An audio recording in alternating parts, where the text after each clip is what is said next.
Halo, perkenalkan nama saya Muhammad Ilham Ramadan dengan NRP 500321185 dari Departemen Statistika. Halo, nama saya Muhammad Rafin Sani dengan NRP 500322115 dari Departemen Statistika. Halo, perkenalkan nama aku Yansen Dimas Putra Nirwana dengan NRP 500322151 dari Departemen Statistika. Halo, perkenalkan nama saya Radio Kusuma dengan NRP 500321182 dari jurusan Statistika. Halo, perkenalkan nama aku Syafir Jannah dari NRP 50092331196 asal Departemen Teknik Fisika. Halo, perkenalkan nama aku Ella dengan NRP 500923139 dari Departemen Teknik Fisika. Hai, perkenalkan aku Kesha Jaya Wijaya dari Desain Produk 50282310116. Halo, nama saya Akbar Razan dengan RP 500322150 dari Prodi Statistika.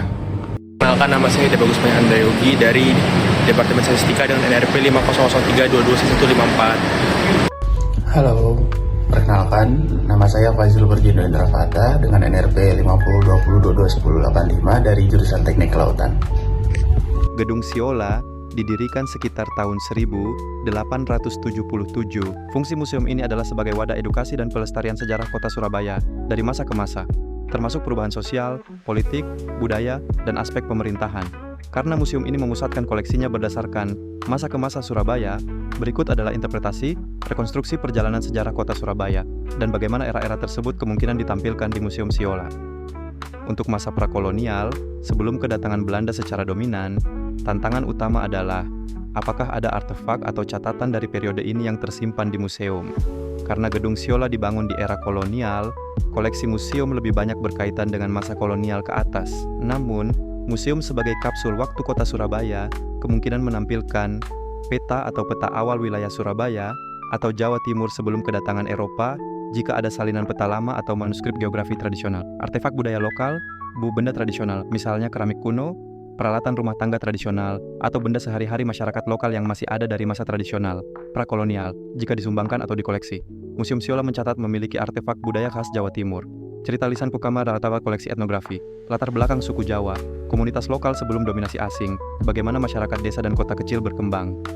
Karena museum ini lebih fokus pada periode modern dan kolonial, bagian prakolonial mungkin ditampilkan secara bersifat pendahuluan atau konteks, bukan dengan artefak yang sangat banyak.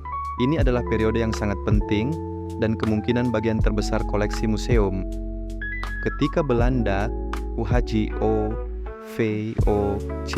Hindia Belanda, memperluas pengaruhnya di Jawa, Surabaya sebagai pelabuhan penting dan pusat perdagangan berkembang kuat. Museum kemungkinan menampilkan foto-foto kota Surabaya lama, bangunan kota dari zaman kolonial, catatan administrasi kota, registri kelahiran, dokumen administrasi Belanda yang dipajang sebagai arsip lama. Periode pendudukan Jepang menjadi masa transisi penting. Pada 1943, Gedung Siola, White Away Laidlaw, diambil alih oleh pengusaha Jepang dan diubah menjadi toko Chiyoda, menjual sepatu dan tas koper.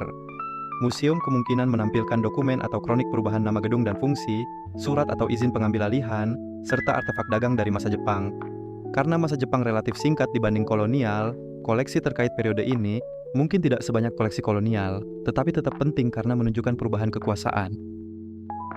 Setelah proklamasi 17 Agustus 1945, Surabaya mengalami perjuangan besar melawan pasukan sekutu.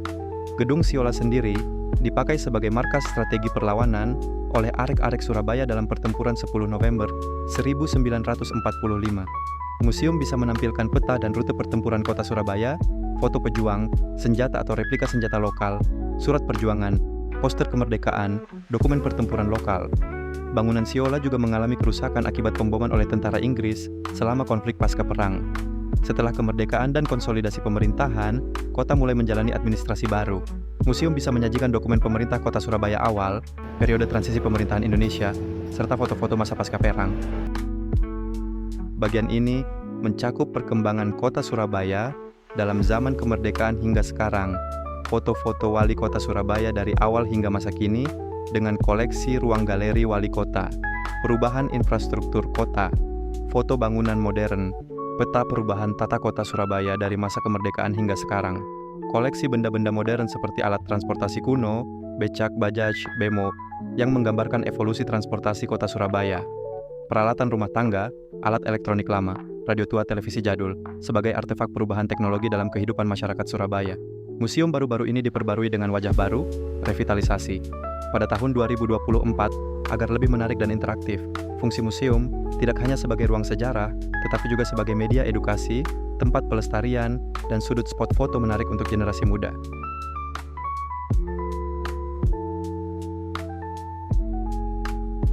Halo. Jadi kita nih mau tanya-tanya Mbak soal Museum Siola ini. Nah, dari Mbaknya, Museum Siola ini tuh dibangun pada tahun berapa ya Mbak? Kalau sebenarnya dibangun itu dari tahun 2015, tapi kan waktu itu juga ada COVID, terus dibangun ulang deh. Akhirnya direvitalisasi dan diresmikan oleh Pak Heri pada tahun kemarin 2024. Tujuan dibangunnya Museum Siola ini kenapa sih Mbak? Sebenarnya tujuan dibangunnya Museum Siola ini itu sebagai bahan edukasi buat orang-orang Surabaya maupun orang-orang luar Surabaya. Gimana sih Surabaya terbentuknya dari awal itu kayak gimana? Oh, berarti nyeritain perjalanan Surabaya nih Mbak sampai terbentuk jadi kota pahlawan gitu ya Mbak. Mungkin bisa di-review ini isinya apa aja Mbak di dalam sebelum kita masuk nih. Sebelumnya di sini kita punya 5 zona nih Kak. Ada zona prakolonial. Zona prakolonial ini ceritain kerajaan-kerajaan yang ada di Surabaya. Lalu kita masuk ke zona Belanda, yang mana kan kita pernah dijajah nih sama Belanda. Sampai akhirnya ini ada zona Jepang juga, terus zona subculture sama zona Surabaya masa depan. Oke, berarti emang terbagi dari zaman penjajah itu sampai ke Surabaya sekarang ya Mbak? Step by stepnya ini kayak nggak mungkin tiba-tiba langsung jadi Surabaya seperti sekarang, nggak mungkin langsung ada Belanda, kan pasti ada kerajaan-kerajaan dulunya. Berarti Surabaya ini udah melalui perjalanan yang panjang banget, betul ya Mbak? Iya bener banget, kita udah melalui 4 fase lah istilahnya. Mungkin aku mau minta pendapatnya Mbak deh soal pandangan Mbak mengenai Surabaya di tahun 2045. Kan itu Surabaya, kan itu masa Indonesia emas ya Mbak? Kalau untuk harapannya sih semoga Surabaya lebih maju dalam teknologi, infrastruktur dan sebagainya. Mungkin segitu dulu ya Mbak. Terima kasih. Dah.